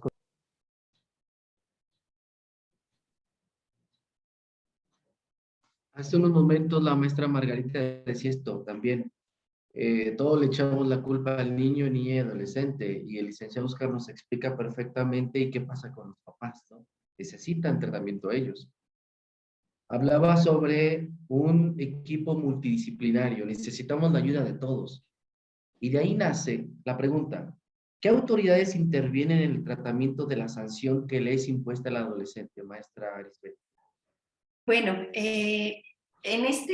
cuando se da una sanción al adolescente, interviene la Dirección General de Reintegración Social. No sé si recuerdan que hace rato hablábamos que existen medidas privativas y no privativas de libertad. Bueno, explico, cuando se da una sanción a un adolescente, esta dirección tiene a su cargo celebrar convenios con instituciones públicas y con instituciones privadas con la finalidad de dar los apoyos a los adolescentes, tanto médicos como educativos, psicológicos y familiares. Debe de verificarse, por ejemplo, el domicilio del adolescente, realizar entrevistas con las personas con las que vive. ¿Y esto por qué? Porque recordemos que la sanción del adolescente debe de ser proporcional a lo que él cometió y que debe ser lo menos invasiva posible. Cuando un adolescente es privado de su libertad, debe de hacerse un programa individualizado de actividades que tendrá que llevar a cabo en el centro de internamiento. Aquí van a estar trabajando de manera conjunta criminólogos, psicólogos, pedagogos, repito, con la finalidad de reintegrar al adolescente nuevamente a la sociedad. Ahora bien, es importante señalar que los adolescentes que tengan una sanción de una pena privativa de libertad deberán de cumplirla en un centro de internamiento, no en un centro de reinserción social. El centro de reinserción social es donde cumplen sus penas las personas que son adultas. Los adolescentes tendrán que estar en un centro de internamiento y la mayor parte del tiempo el centro de internamiento tiene que estar cercano al lugar donde viven sus familiares. Por ejemplo, en el estado de Guanajuato tenemos uno que está en la ciudad de León, es el único que tenemos y ahí es donde se interna a los adolescentes que cometen un delito. También quisiera hacer una precisión, porque esta es una de las preguntas que nos hacen la mayor parte del tiempo. Mira. Gracias. Carolina Rubio, por favor, ¿podría apagar en su micrófono, por favor, Carolina Rubio?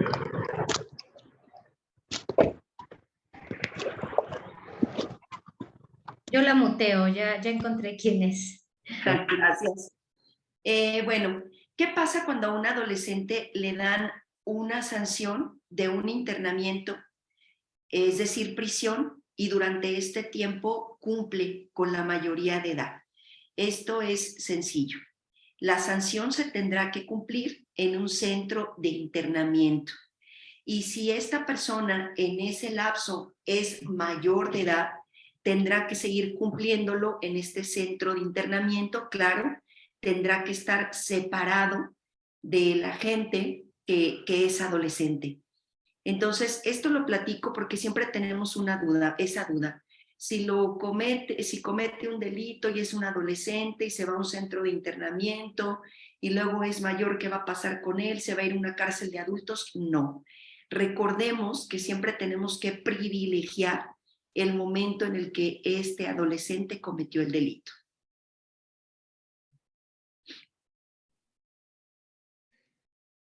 Y bueno, es la última pregunta antes de cerrar este conversatorio. Maestra Margarita, ¿por qué el tratamiento o intervención con los niños, niñas y adolescentes en conflicto con la ley debe ser integral? Bueno, como ya mencionamos, son muchos los factores que intervienen, que están detrás de este tipo de conductas, y entonces, pues, necesitamos atender a todos estos factores. En el 2002, la OMS propone un modelo ecológico para el análisis de la violencia, en donde nos invita a analizar esta y otras problemáticas a partir de distintas esferas. En este modelo ecológico, la OMS nos habla de una dimensión individual, de una dimensión relacional de una dimensión comunitaria y de una dimensión social. Cuando la OMS propone este modelo ecológico, lo hace porque se da cuenta que hay muchas de estas problemáticas que, como decíamos, no pueden reducirse solo a una problemática individual, y nos permite a través de estas 4 dimensiones explorar todas las variables, las de tipo personal, las de tipo social, las familiares y demás.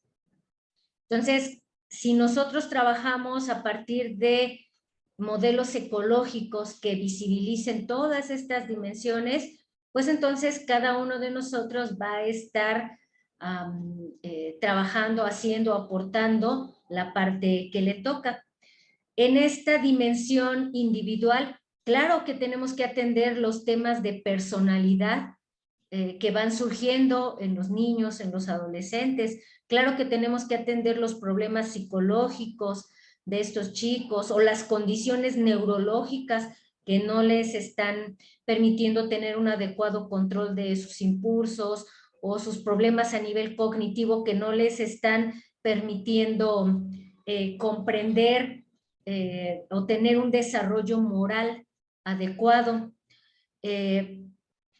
Pero tenemos que avanzar en la comprensión y en el análisis a la dimensión relacional, y tenemos que aquí explorar cómo se está llevando a cabo la dinámica familiar, en la que el licenciado Oscar ha hecho énfasis en este conversatorio, cómo se están relacionando dentro de la familia, cuáles son los modelos a los que el niño sigue, cómo dentro de esa familia se resuelven conflictos, cómo se negocia o si no se negocia, cómo se comportan los padres hacia el niño y qué es lo que el niño está aprendiendo ahí. Y luego avanzamos a la otra dimensión, a la dimensión comunitaria, cómo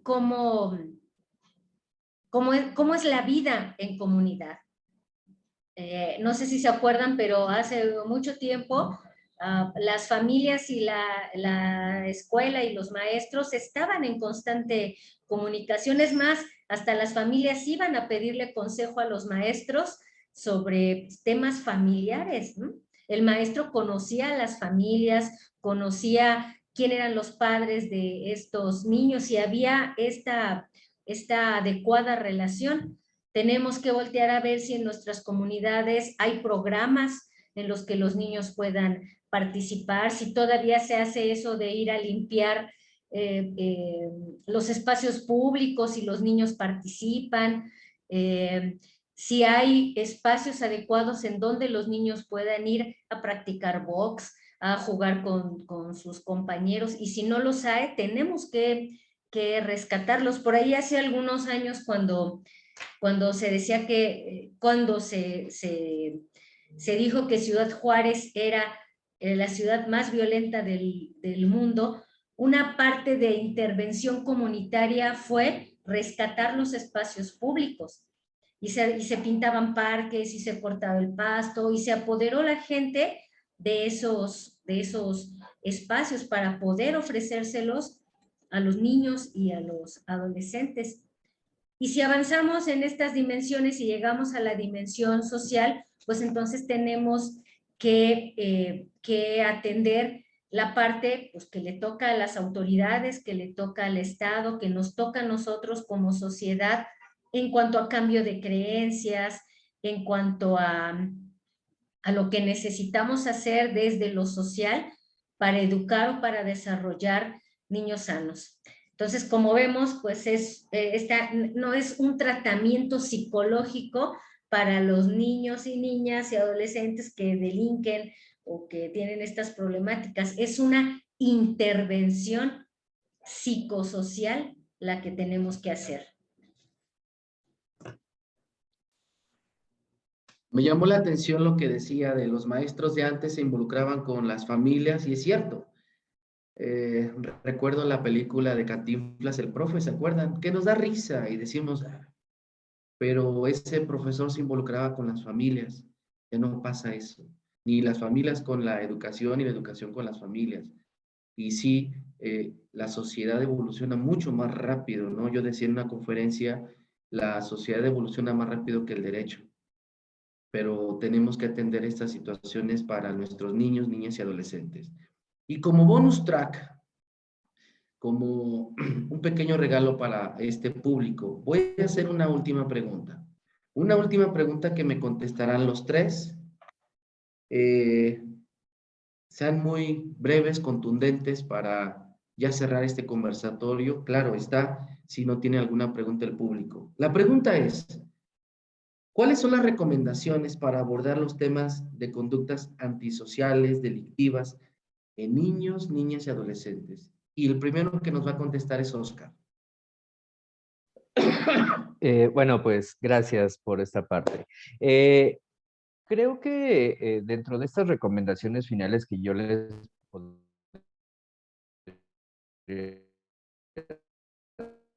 hacer como adultos, que finalmente los niños van a estar a lo mejor viendo, van a estar replicando. ¿Por qué? Pues porque nosotros somos modelos, o sea, queramos o no, somos modelos que los niños pueden estar teniendo en cuenta, somos referentes para esa niñez, esa adolescencia, y que dentro de nuestro actuar, pues claro que también podemos educar con nuestro ejemplo, ¿no?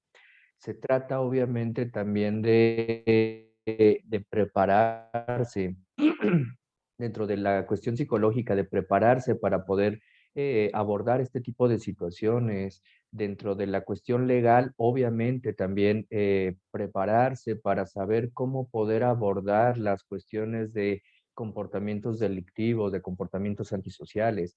Y finalmente también el no crucificar a las familias, el no estigmatizar de que todo sucede en la familia, sino que lo vean desde un punto de vista em, psicosocial, desde un punto de vista general. ¿Por qué? Pues porque ya nos hemos dado cuenta de que no todo ocurre dentro de la familia, de que no todo ocurre debido a los videojuegos, de que no todo ocurre debido a TikTok, de que no todo ocurre debido a Facebook, de que no todo ocurre debido a que ven narcoseries o narconovelas, ¿no? O sea, finalmente tenemos que tener en cuenta que es una cuestión, es una suma de factores que van generando en los niños este tipo de comportamiento. Por lo tanto, entonces hay que estar muy al pendiente de qué es lo que nosotros les enseñamos a los niños, de qué es lo que en la escuela les están enseñando, de quiénes son sus amigos, de qué tipo de contenidos están viendo, de qué tipo de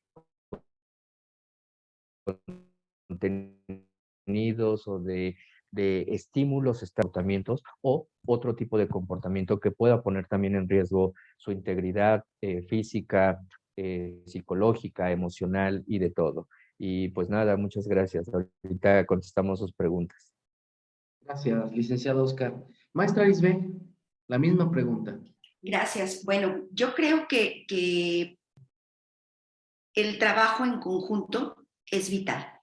Hace rato decía Oscar que teníamos que trabajar en conjunto abogados, psicólogos, maestros, y coincido completamente con ello. La prevención es un trabajo importante que tenemos que realizar. La comunicación entre padres, nuevamente reitero lo que dijo Oscar, la familia es el núcleo de la sociedad. El trabajo entre padres, nosotros padres tenemos la obligación de hablar con nuestros hijos, hacerles del conocimiento a los niños y a los adolescentes las consecuencias de sus actos, ¿no? No de informarles desde un momento qué va a pasar si tú tomas algo que no te pertenece, qué va a pasar si tú le faltas el respeto a un compañero, qué va a pasar si tú tocas el cuerpo de otro compañero o compañera. Y también creo que es aquí donde tenemos que trabajar los maestros. Si bien es cierto, la educación viene de casa, pero también los maestros tenemos que apoyar. Actualmente les comparto aquí en Celaya, nosotros estamos trabajando en algunas escuelas secundarias, dándoles esta plática a los adolescentes, decirles, bueno, nosotros o yo como abogado,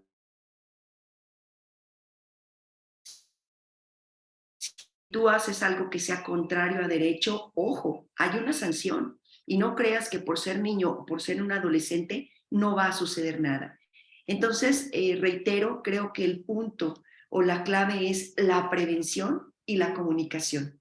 Muchísimas gracias por esta invitación. También me quedo aquí pendiente de cualquier pregunta que se quiera que se conteste por parte de una servidora. Muchísimas Gracias, maestra Lisbeth. Por último y no menos importante, cierra estas preguntas con la misma pregunta la maestra Margarita. ¿Qué piensa, maestra? Híjole, bueno, es que entre más hablamos, entre más tocamos aspectos de este tema, nos vamos dando cuenta que es bien complejo, ¿no? Que no es un tema sencillo. Si hablar del desarrollo de un niño en un contexto favorable no es fácil, mucho menos en niños que crecen en contextos complicados y que pues terminan en estas situaciones o en estas problemáticas.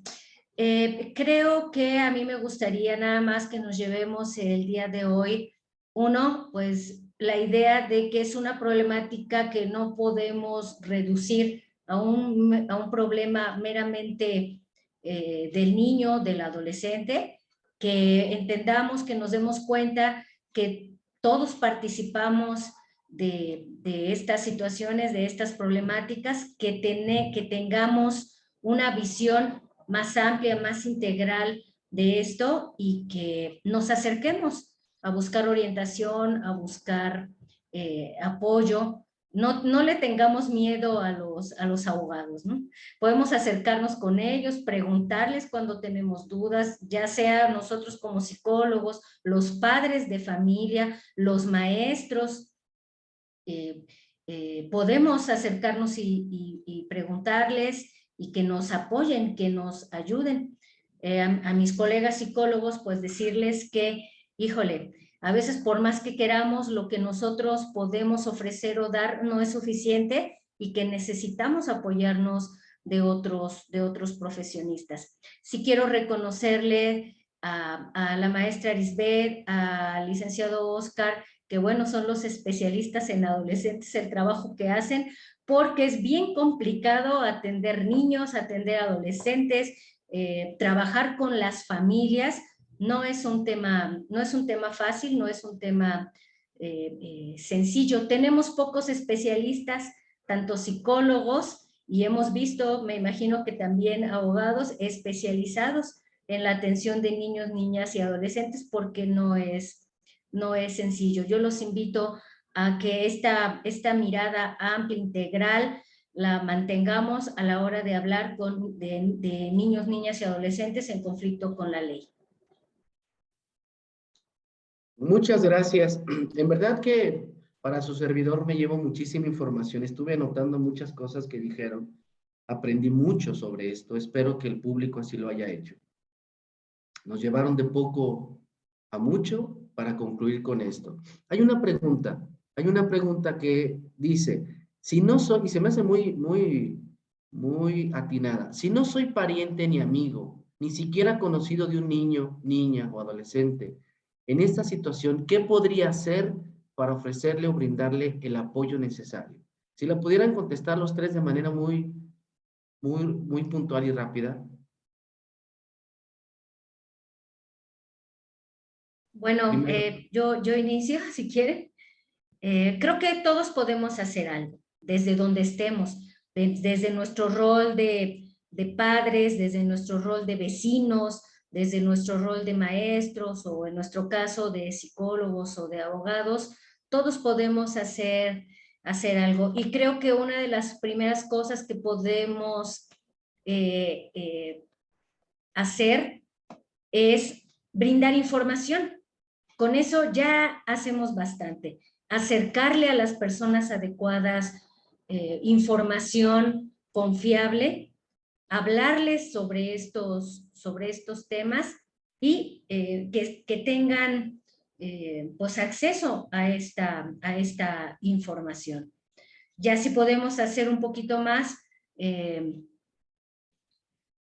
podemos pues ya desde nuestro rol específico, pues atenderlos ya sea de manera psicológica o jurídica, pero creo que todos podemos y debemos hacer algo. Y sí, ya te estás dando cuenta que hay amigos conocidos o gente pues, que está llevando esas situaciones, pues piensa desde tu postura, desde tu rol que ocupas, que podemos brindar. Y no necesitamos a veces hacer cosas tan complejas, hasta organizar esa convivencia vecinal puede ayudar, puede funcionar. Nada más hay que ver desde dónde estamos y seguro algo podemos hacer. Oscar, ¿qué piensas? Ok, bueno, para responder esta pregunta, yo creo que, ¿qué podemos hacer? Pues yo creo que dentro de lo que comentaba la maestra Margarita, también nos podemos acercar a ciertos programas sociales, dependiendo de los que existan dentro de tu comunidad, dentro de tu entorno, en donde a lo mejor te puedas ofrecer, como decía, para dar información, para hacer alguna actividad, para poder, ahora sí que sacar a los niños de este tipo de situaciones, ¿no? Porque sí, o sea, como bien lo comenta, como bien lo comenta Gael, pues a veces ni siquiera somos como conocidos, como allegados de los niños, pero nos estamos dando cuenta de que pues ya se están metiendo como en situaciones complicadas, ¿no? Y que finalmente, bueno, al nosotros apoyar este tipo de programas sociales, este tipo de programas comunitarios, obviamente vamos a sumar algo a esa misma comunidad y por lo tanto, entonces, los niños se van a dar cuenta, los niños, niñas y adolescentes se van a dar cuenta de que pueden llegar a tener un apoyo, pueden llegar a tener una solución ante esos problemas que de repente pueden iniciar en la familia o que a lo mejor la misma sociedad los va orillando a presentar, ¿no? Y bueno, finalmente yo creo que también está esa cuestión de investigar qué tipo de programas sociales existen en tu comunidad y si es posible participar con esa parte de información, con esa parte de organización, con esa parte de generar un acompañamiento también para estos niños, ¿no? Y si es posible, pues también a lo mejor alguna actividad que los saque pues de andar en la calle, de andar pues buscando qué otras cosas que hacer, ¿no? Entonces, pues yo creo que ese sería mi aporte para esta pregunta y me da gusto que sea Vicente Gael que pregunte. Gracias, Gael. Gracias. Por último, maestra Arisbe, ¿qué piensa? Gracias. Bueno, en atención a la pregunta, considero que si la persona, en este caso, bueno, Gael, si tienes conocimiento que esta persona sea víctima de un posible delito, creo que se puede acudir ante el Ministerio Público a presentar una denuncia. Y esto es para el público en general, ¿no? En algunas ocasiones sabemos que una persona posiblemente está siendo víctima de un delito. Podemos acudir al Ministerio Público y presentar una denuncia y que el Ministerio Público sea el que investigue. Ahora bien, si tú lo que quieres es acercarte a esta persona para poderle proponer algún tipo de apoyo, creo que tenemos que ser muy cuidadosos, porque tenemos que entender que nos vamos a acercar a niños y adolescentes. Entonces tenemos que hacerlo, coincido con la maestra Margarita, a través de un grupo, buscar un apoyo. Creo que hoy en día el hecho de que un adulto nos acerquemos a un adolescente y le preguntemos, oye, ¿qué está pasando? Tenemos que hacerlo de una manera adecuada para el día de mañana, que las cosas, bueno, se hagan de la mejor forma legal. Esa sería mi recomendación. Muchísimas gracias por su respuesta. ¿Alguien del público tiene alguna otra pregunta antes de cerrar el conversatorio? Licenciado, buenas noches, ¿cómo está? Un gusto saludarlo, licenciado Benjamín. ¿Qué tal? Buenas tardes, buenas noches. Oiga, pues digo, referente al tema, yo sí quisiera preguntarles algo, licenciado. Creo que mencionaron algo muy, muy importante, ¿no? La sociedad ha cambiado muchísimo hoy en día, y creo que todo conlleva del núcleo familiar, ¿sí? Pero hoy en día el núcleo familiar ya no es como antes, ya no tenemos tan arraigado a lo mejor, o no tenemos ese tiempo de inculcar valores a los hijos, y yo creo que es lo principal que se debe de atacar.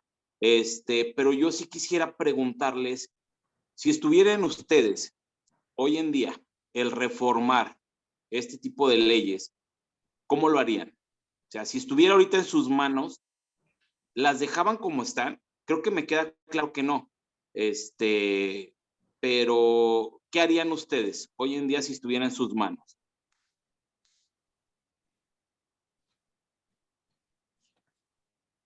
¿Quién quiere contestar?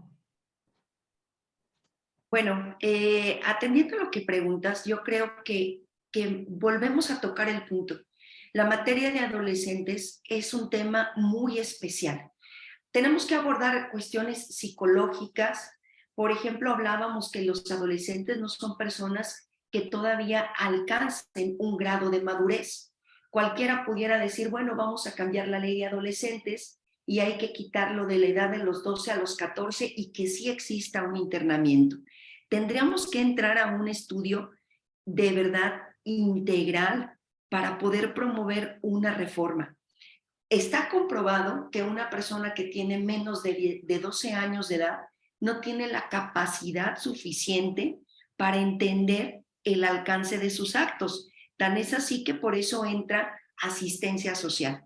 Entonces considero que hablar de una reforma tendríamos que volver a tocar temas importantes como psicológicos y buscar una sanción, hablaba nuevamente, que tenga la finalidad de reintegrar al adolescente a la sociedad. Creo que este tema de hablar de reformas en materia de adolescentes es un tema muy delicado. ¿Alguien más o con esa respuesta nos quedamos?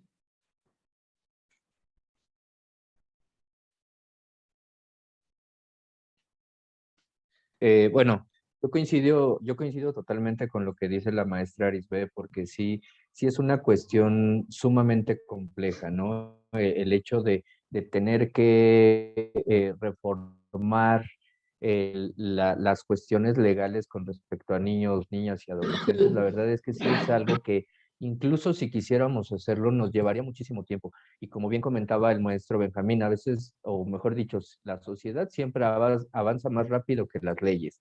Entonces, por lo tanto, el reformar este tipo de situaciones, la verdad es que sería una cuestión que a lo mejor ni siquiera se podría hacer a tiempo, ¿no? Porque sabemos que la reforma de ciertas leyes pues nos lleva muchísimo tiempo y sabemos actualmente que debido también a la sobreestimulación mediática y desarrollo de los niños, niñas y adolescentes, pues ellos también están cambiando sumamente rápido. Entonces, la verdad es que sí sería una cuestión sumamente compleja y creo que más allá de reformar está en atender lo que ya tenemos y hacerlo de una manera adecuada. Gracias, licenciado Oscar. Por último, creo que es para la maestra Arisbe. Le preguntan, ¿cambian las sanciones cuando un niño, niña o adolescente es reincidente constantemente? Ok, aquí vamos a recordar algo. Cuando se trata de niños que cometen delitos, no va a haber una sanción. Reitero, solamente son sujetos de asistencia social, serán canalizados al DIF en compañía de los papás para que reciban terapia psicológica. Tratándose de un adolescente, bueno, recordemos lo que mencionábamos, no existen antecedentes penales. Sin embargo, cuando se emite una sanción, recordemos que puede ser privativa de libertad o no privativa de libertad. Si se da una sanción no privativa de libertad, pueden conjugarse varias sanciones de forma de que el adolescente sea reintegrado a la sociedad. Por ejemplo, que acuda a terapias psicológicas y además que no acuda a determinados lugares. Eso es lo único que va a pasar. Pero no podemos hablar en materia de adolescentes de una reincidencia, por lo que comentaba al principio. Bueno, aquí en materia de adolescentes no se queda un antecedente. Muchas gracias. Y para cerrar este conversatorio, ¿quieren decir algunas palabras de despedida cada uno de ustedes, ponentes? Maestra Margarita. Bueno, pues yo nada más agradecerle al maestro Benjamín Torres, que amablemente accedió a ser nuestro moderador el día de hoy. Agradecerles a todos ustedes su tiempo, su participación, su interés en este tema. Agradecerle a mis compañeros del día de hoy en el conversatorio. Y bueno, nada más, un poquito volver a mencionar que el trabajo que hacen con los niños, niñas y adolescentes es muy valioso, muy importante. Y pues bueno, nada más invitarlos a que, bueno, si necesitan alguna orientación con respecto al tema, maestros, colegas, pues se pongan en contacto con la maestra Arisbe, ahí en el chat están sus datos, también pueden preguntárnoslo y pues nada más. Gracias, maestra Arisbe. Muchas gracias. Pues bueno, agradecerles a todos los presentes el día de hoy.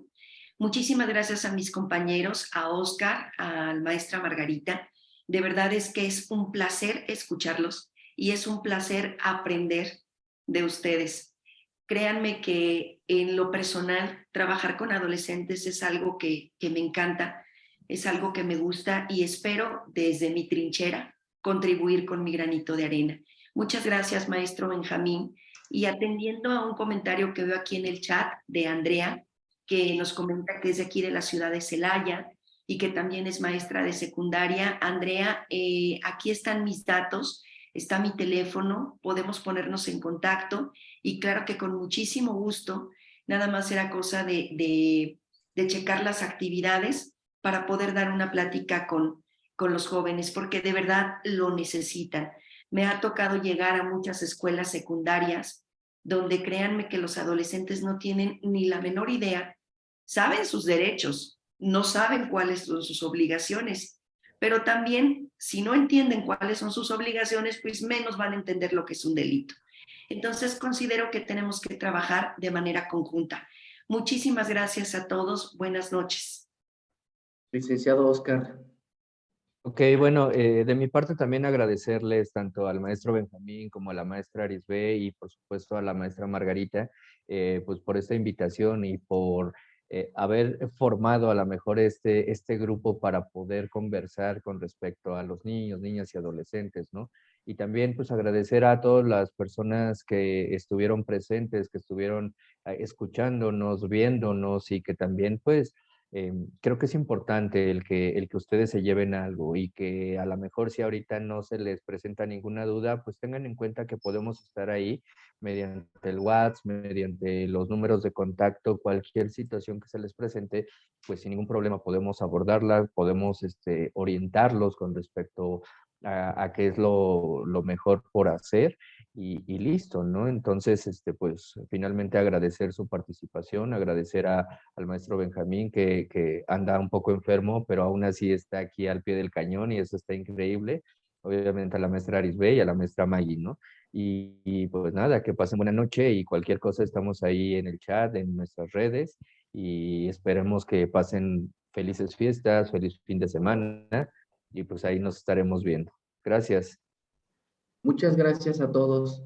Una disculpa, se los dije al principio y se los vuelvo a reiterar. Estoy muy enfermo de la gripa. Esta situación de lo virtual, qué padre, ¿no? Porque no estamos aquí, si no, no hubiéramos podido estar. Pero como dijo la maestra Arisbe, es un gusto escucharlos, a Oscar y a la maestra Margarita, porque aprendemos un montón. A Oscar le apasiona muchísimo lo de adolescentes y se le ve, hace ratito que decía Arisbe algo de adolescentes, luego lo sonríe Oscar. Y no es que no sonría Margarita, pero a ellos dos son los especialistas en adolescentes y como decía Margarita, pues bueno, hay que reconocerles. En verdad, mi reconocimiento a los tres porque abordaron un tema de la nada hasta cerrar con una recomendación. Muchísimas gracias a todos, muy buenas noches y esperemos vernos pronto. Gracias, buenas noches a todos. Buenas noches.